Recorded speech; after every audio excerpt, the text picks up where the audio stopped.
the reality of what my life has become. I'm so big now I can hardly move. All I can do now. Sean is basically living in hell, and that hell is his own body. Even rising enough to sit at the edge of his bed drains him completely. He cannot lift an arm to swipe soap across his skin. Caregivers must sponge him down from head to toe, as bathing unaided has become an absurd fantasy. His mother's patience has frayed to its limit, worn thin by the daily ordeal. And it's really important that he stays clean because he gets open sores real easily. When you're very, very fat, your body goes this way, but the fat... But how did Sean get this big? He obviously didn't wake up one morning at this size. Is it the result of decades-long weight gain, inching higher year by year? Or did a sudden event trigger an uncontrollable slide? Perhaps an underlying medical condition went undetected. We are left guessing whether family habits, emotional turmoil, or genetic factors concealed the warning signs until it was too late. I had a tendency to get in my face, yell at me. He would do things like back me into a corner, and I was just worried what he might do when he lost it. Sean's life was hell for him, his mother, and even his caretaker, each trapped in a cycle of fear and frustration. Sean recognizes the gravity of his situation and admits he needs external intervention. The only beacon of hope lies with Dr. Now's expertise. Yet even that journey feels perilous. At his current size, fitting through doors, boarding transport, or even securing a seat represents a life or death gamble. It's been a long trip so far, and there's still a long way to go. I'm hoping that this is all worth it because it's really difficult. I am very tired. I'm just uncomfortable for laying still for so long. And of course, Sean has a juicy drumstick before getting weighed at Dr. Now's office. How can we expect him to surrender his comfort in this ordeal? Refusing it would mean denying the fleeting joy he finds in flavor, even though it edges him closer to a premature end. This single drumstick is a grim reminder of his addiction to food. Here is what Dr. Now thinks of Sean. Sean, you feeling okay? No, I'm in extreme pain. What's the matter? Everything. I'm not used to staying in a wheelchair. Okay, you don't want to go any further. I will examine you here. Dr. Now immediately pins responsibility on Sean's mother, identifying her as the enabler who supplies endless comfort foods. Each cookie and gravy-laden treat she offers compounds his dependency and shields him from accountability. This dynamic has warped Sean's perception. He believes his indulgence grants him privilege, like being judged in a hallway instead of the proper exam room. Dr. Now sees a toxic cocoon that must be torn apart. To stop. This is a very unhealthy dynamic between them. Oh no. What? I've had an accident. Dr. Now recognizes that without confronting Sean's home environment, any weight loss will be temporary. He knows that the root cause lies in unchecked habits reinforced by well-meaning but misguided caretaking. Only by uprooting this cycle, starting with honest conversations and clear boundaries, can real change begin. He plans to involve the entire household in treatment, transforming enabling behaviors into structured support. And here is what Dr. Now thinks of it. So this scale goes only to 800 pounds. I need to know your true weight, so we're going to get you to bed scale.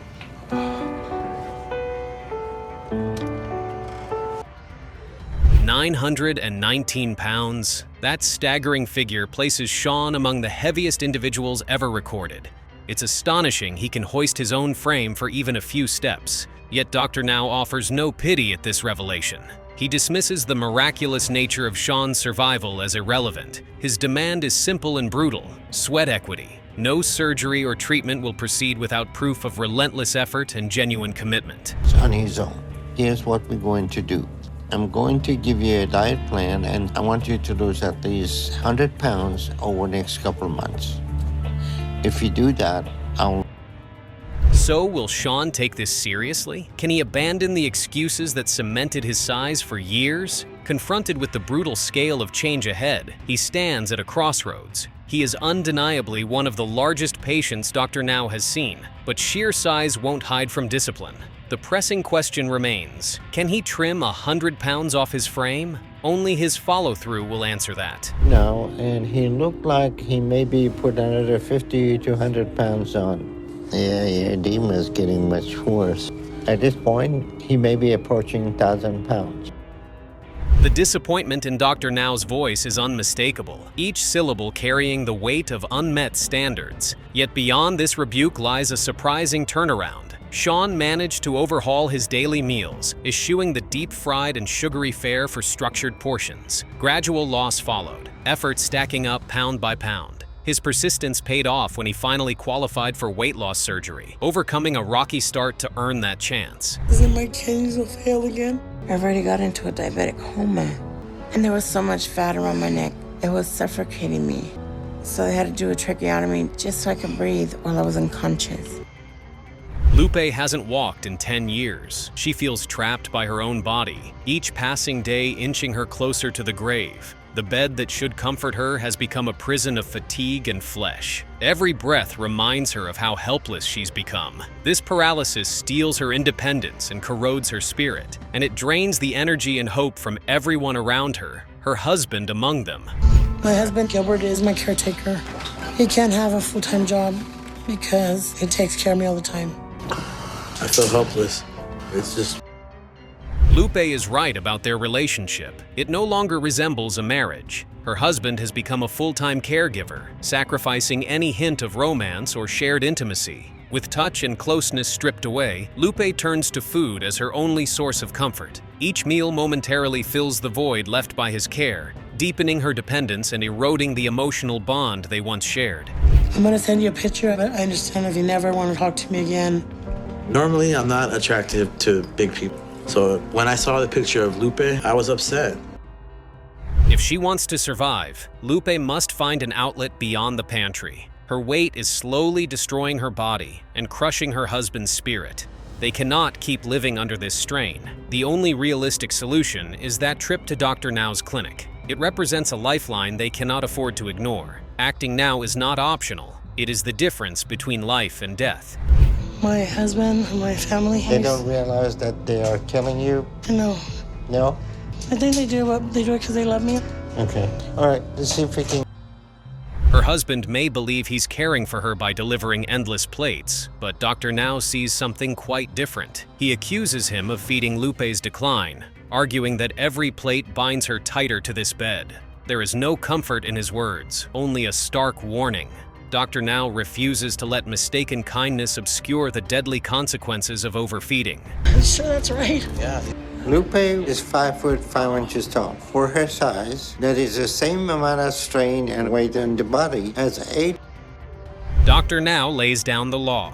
Weight loss is non-negotiable, and nothing else counts until Lupe sheds the excess. She and her husband nod in agreement, clutching the fragile hope he offers. But agreeing in that room is easier than enduring the reality of strict diets and relentless discipline. The real test of their resolve lies ahead, far beyond mere promises. He wanted me to lose 50 pounds this past month. I'm just hoping I've done it, or that I'm at least close enough for him to approve me for surgery. Check the rest of my ass, it's big. No. Lupe endures a fresh humiliation when she becomes trapped on a hospital toilet, her weight pinning her in place. Staff rush into the cramped stall to free her, turning a private necessity into a public emergency. The shame of that moment cuts deeper than any physical pain, exposing the raw vulnerability of a body that refuses to obey its owner. Jason. Don't let me go, please. I'm not. Would you just come on? Okay. 1, 2, 3. I can't. It would seem impossible for Lupe to be gaining weight after swearing off old habits, yet signs of self-sabotage emerge. Hidden snacks and unchecked bites undermine every effort and betray her promises. Each secret mouthful becomes a defiance of the future she claims to want, revealing a brutal clash between her fragile hope and the comfort of old compulsions. Lupe, this is ridiculous that you gained more weight than you lost in just a month. So you start over, because if you don't, you're not gonna make. I'm keeping you in the hospital to... Now, Lupe stands at her final crossroads. This is her last chance before Dr. Now pulls his support. Every decision, every meal carries life or death weight. She must choose discipline over craving, consistency over comfort. One misstep here could close this door forever. The tension crackles in the clinic room as her future hangs on this make or break moment. We'll approve her for weight loss surgery. If she hasn't done it this time, she will be out of chances. All right, Lupe, this is a moment. The journey was brutal. There were times Lupe doubted she could finish, yet she summoned fierce determination, battled through hunger and self-doubt, and watched the pounds drop. Sweat, tears, and unwavering focus paved her path to qualify for weight loss surgery. That approval isn't just a medical green light, it's proof she can seize control and rewrite her destiny. I hate my body. I hate how big I've gotten. Nobody wants to be the size I am. My weight affects everything that I do, and my stomach hangs so low it always... I'm ashamed of my body. Randy's body is breaking down fast. If he stops moving completely, the weight will crush what's left of his independence. The lymphedema on his leg, it makes him sick to look at. And the real kicker? His sister still wipes him down and pretends it's normal. She's done. He knows it. She won't say it. But every breath she takes near him reeks of resentment. Is that too tight That's up good. here? No, that's good. His weight has definitely gotten worse over the past few years. Physically do the small things for everyday life. I love her to death for everything she does for me. But He's not just tired, he's done. Randy straight up wishes he were dead. Not for some dramatic flair, but because he sees the toll on his family and can't stomach it anymore. The shame's too loud, the guilt's too heavy, but every mess has a starting point, right? How the hell did he even let it get this bad? What went so wrong that death feels like mercy? I was athletic because my dad would coach a lot of the youth team sports. And he would tell me to eat as much as I wanted so I could get big and use that size on the field. And when I had to weigh in for football, I weighed 180 pounds in 6th grade. Randy didn't wake up one day and decide to ruin his life. He just kept stepping into the roles expected of him. Quiet, overlooked, stuffed with comfort food and fake smiles. Before he knew it, those steps led him here. Obese, ashamed, trapped in his own skin. But now he's snapping out of it. He's got one last shot, and he's putting it in Dr. Now's hands. It really sucks. 655 is the most I've ever weighed. And it's upsetting to me that I let myself get to this point in my life. Hello, I'm Dr. Nazardin. Nice to meet you. You're Randy, huh? Yes, sir. Dr. Now doesn't need a full breakdown. One look at Randy's life and it's obvious. He's surrounded by excuses, enabled by his environment, coddled by routine, and if he stays in that space, he's never changing. Dr. Now lays it bare. Move or die where you're comfortable. The problem is, comfort is a hard drug. Is Randy ready to walk away from the one thing killing him? Then 800 pounds. Your body cannot last. You have to get your weight under control. I'm ready. I've come to a time in my life, and I've had a daughter, so I want to be there for her to live. Okay. I'm just ready to change. Randy says he's doing it for his daughter. That sounds great on paper, but Dr. Now's heard it all before. Motivations fade fast when the cravings kick in, so he's not buying it just yet. Instead, he hits Randy with a cold reality check. Drop 40 pounds this month. That's the only way forward. No more speeches, no more promises, just results or failure. The doc told me I had to lose 40 pounds and hit 615 for him to approve me for surgery. And I feel like I've worked as hard as I can to do that. I'm super excited right now. Randy's crushed. He thought he did enough, followed the rules, paid his dues. But now he's being told his heart is still too weak for surgery. After all that effort, he's back at square one? That kind of news can break a man. Was it all a waste, or is this just another test before the finish line? Right now, Randy's hope is hanging by a thread. It'll be okay. But you have to get this issue resolved immediately. And we'll see how you're doing in a couple of months. Don't give up hope, okay? To hear that my heart is enlarged and it's weakened. Now it's do or die. Randy has to push even harder. He can't just want this. He has to earn it with every bite he skips, every craving he crushes. He's never gone this long without sweets, never had to fight his brain this hard. But if he wants to stay alive for his daughter, there's no other option. This time, failure could mean a coffin. It's exciting to see that number. It's been a long time since I've been this low. I just hope it's been enough to fix my heart. Hello. Hello. So Randy, you lost some weight this month. Yes, sir. He made it. Against the odds, Randy got the surgery. After everything, the heart trouble, the doubt, the near breakdowns, he clawed his way through. It doesn't mean the road is over, but now, at least, he's got a shot at living. A real shot at being a father, not a burden. The pain didn't vanish, but it doesn't own him anymore. Not completely. Definitely stuck with it, and knowing that it's going to actually happen is very exciting. It's a relief to know my heart's getting stronger, and I'm just so excited right now. This surgery will help me get one step closer to being the man and father I want to be. But let's not lie, this was still a dangerous surgery. Randy's heart didn't magically fix itself. It's still a weak link. And if things go sideways mid-procedure, it's game over. So even as he rolls into the OR, the question lingers. Will this be his rebirth or his final mistake? All Dr. Now can do is try. The rest? That's up to fate, skill, and a fragile heartbeat. And made good progress, but he has wide swings, gaining weight or losing a lot of weight. That surgery is going to help him to make more progress over the long term, but he needs to find the balance.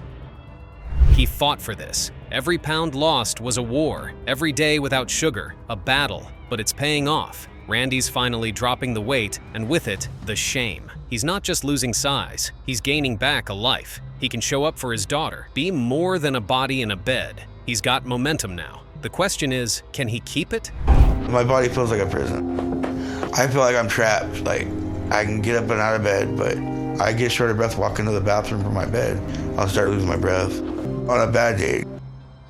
Charles rolls in wearing a shirt that says American Outlaw, like he's some kind of rebel. But there's no rebellion here, just a man crushed under his own weight, trapped in a body that's failing fast. His caretaker keeps him breathing, but for what? So he can eat himself into a coma? He's not living, he's just delaying death with extra calories and a side of denial.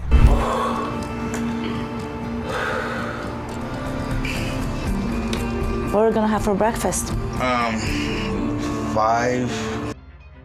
Charles claims his caretaker saved his life, but let's be honest. If she keeps feeding him junk, she might as well be digging his grave with a spoon. And what's his logic? He kicked drugs, so now he's entitled to binge on food? That's not recovery. That's substitution. Same addiction, new poison. He knows it, but doesn't care. He'd rather die full than live hungry. Control from there. I guess my mom felt guilty that I was on my way to winding up like her. Her way of handling that was just to throw me out in the street.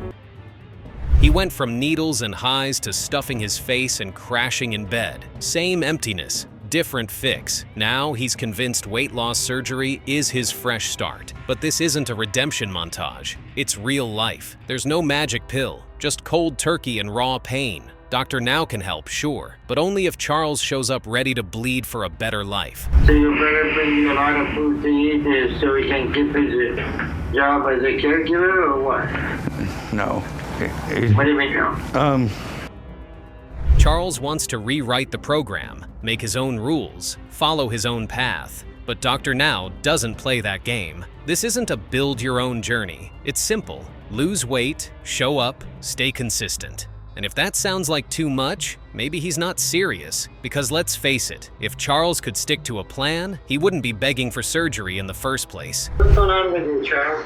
You were supposed to go to a nearby clinic we set up for you 3 months ago, but you didn't, and then I couldn't get hold of you. Dr. Now isn't impressed by long stories or sob speeches. Charles can cry, justify, or bargain, but none of it matters without weight loss. And guess what? Charles still keeps talking, still trying to spin a tale where he's the victim. But the scale doesn't care. Neither does Dr. Now. Talk is cheap. Charles needs proof, not pity. For calling us and see what we can do for you. Because I just need help losing weight. And we give you... Dr. Now keeps it real. Charles is living the dream. If your dream is being babied by everyone around you, no job, no pressure, no effort, just eat, sleep, complain, repeat. Government check in one hand, junk food in the other, and now that the truth's out, he does what he always does, cuts the conversation short. He's not ready for honesty, never has been. Hey Bradley. What's up? Can you go ahead and make me my morning protein shake? Yeah, do you want strawberry or chocolate today? Chocolate. Chocolate. Charles doesn't take criticism well, never has. He puffs up, talks back, and swears he's in control, says he's his own man. But what does that even mean if he can't take care of himself? All that chest thumping leads nowhere. Still, after all the posturing, he finally agrees to see Dr. Now. Let's see how long that resolve actually lasts. Is to start to lose good amount of weight back at home and listen to what I tell you. You still have the book and exercise I give you? Yeah, I have the exercise. I have that one, so I'm trying to follow your... Now the heat's on. Charles has to lose 80 pounds in 2 months. No shortcuts, no more whining, just straight up sacrifice. That's a big ask, but doable, if he actually follows the plan. Problem is, Charles has never stuck to anything that wasn't self-destructive. This time, the clock's ticking. No weight loss, no surgery. It's that simple. Time to put up or shut up. Maybe. But even if you don't get the surgery, I feel like if you keep to this diet, you'll be skinny without it. I'm very proud of the progress my brother has made so far. He's able to move around better, so it's just a matter of time before he doesn't need me here all the time. And there it is. Charles made his decision. No weight loss, no surgery. This is the life he chose. Bedbound, bitter, and dependent. The food won. And now, no one can help him. Not Dr. Now, not his caretaker, not his family. He had a shot and threw it away. Sometimes rock bottom isn't a wake-up call, it's home. Got everything ready for you? She is my inspiration, my light at the end of this tunnel. When I wake up, the first thing I have to do is bathe. It's extremely painful. It's the worst.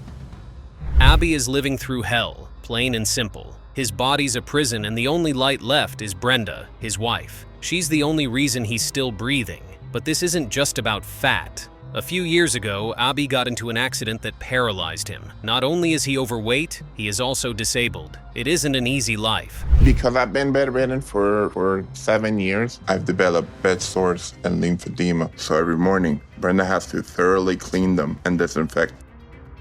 After the accident, walking was no longer an option. So what did he do? He ate and kept eating. Meals turned into coping mechanisms. Coping turned into full-blown addiction. Now he can't move, can't live, and can barely breathe without help. He knows the food is killing him, but what else does he have? Even now, as death circles, he's ordering second breakfast like it's nothing. So they're like imbalanced arena stance. So that's why I can't put my feet on the ground to try and stand up, because if I would rupture my Achilles tendon. Abby's so big, travel isn't even possible. So now, it's a video call with Dr. Now, basically a Hail Mary. He wants the surgery, but everyone knows that's not the real question. The real question is, will Dr. Now even consider him a candidate? He's high risk, totally immobile, and hasn't shown discipline. Dr. Now's face says it all. The odds, not looking great. Very good, bud. Good. Keep your breath moving, don't hold your breath. A great workout. He got me this bar to pull up, and he has me doing all sorts of exercises to get my heart rate. Every time Abby asks for food, he's asking for death. And Brenda, she brings it to him with a smile, not out of cruelty, out of love twisted into habit. But Dr. Now calls it straight. That has to stop. The love can't be the thing killing him. So here's the deal. Lose weight now or forget surgery. When Dr. Now visits in person, he's sizing up more than just pounds. The situation that we have, his condition is much worse than I thought. Abby has lost a lot of muscle. He didn't have any reflexes on his joint. He has frozen joint.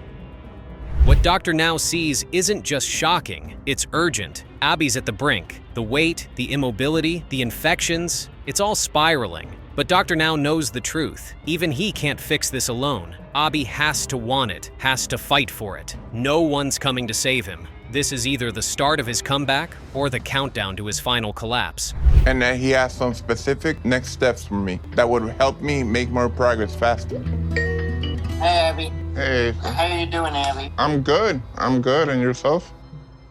Nobody knows how much weight Abby's lost, if any. He's been at it for a while, but no one's been able to check. He's too big to weigh at home, too fragile to transport. Now, after months of effort, it's time to find out. All that work, all that waiting, all the pain, is it finally paying off? Or has he been fooling himself? The hospital for almost a month now. When he first arrived, we got his weight and he was 728 pounds. He is at 605 pounds. Finally, some good news. Abby dropped a ton of weight. But don't get too excited. He still can't walk. His skin is breaking down, his hygiene's gone to hell, and he's literally sitting in his own filth. It's not just sad, it's dangerous. Still, it's enough progress for Dr. Now to give him the green light. He's cleared for weight loss surgery, but this is just the beginning. So he lost another 80 pounds last. So I think with his progress and effort, that the next step for him is to do weight loss surgery. Normally, yeah. Surgery's done. The gastric bypass is in, and while it won't fix everything overnight, it's a major step. He's still far from walking, still stuck in that bed, but now there's real hope. The fat is finally coming off, and maybe, just maybe, he can claw his way back to a life worth living. Brenda stuck by him. Dr. Now did his part. Now it's all on Abby.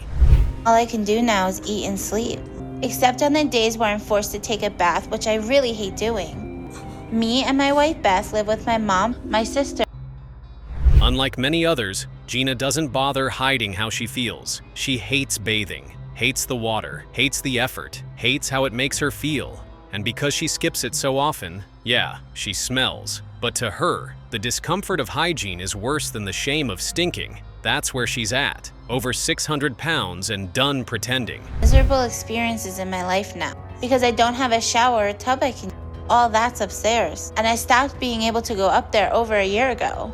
So I bathe downstairs in the half bath, sitting on the toilet. Beth's whole world has turned upside down. She didn't sign up to be a caretaker. She wanted a wife, not a full-time nurse. But now she feeds Gina, bathes her, watches her break down, and somehow has to hold herself together. You can tell she's tired. She wants more than this prison of pity and routine. She wants her life back.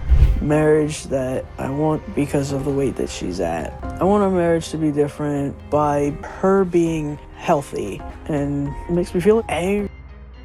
This marriage is holding on by a single thread, and that thread is fraying fast. Beth wants Gina to change, but every day she's the one handing over the plates. Massive plates. She's watching the woman she loves slowly die, and her hands are tied up in the process. Guilt, habit, maybe fear. It all keeps the cycle going, and no one stops it. It makes me feel good, it makes me feel safe, it makes me feel happy. It takes away all my pain and depression. So no matter what it's costing me and how much.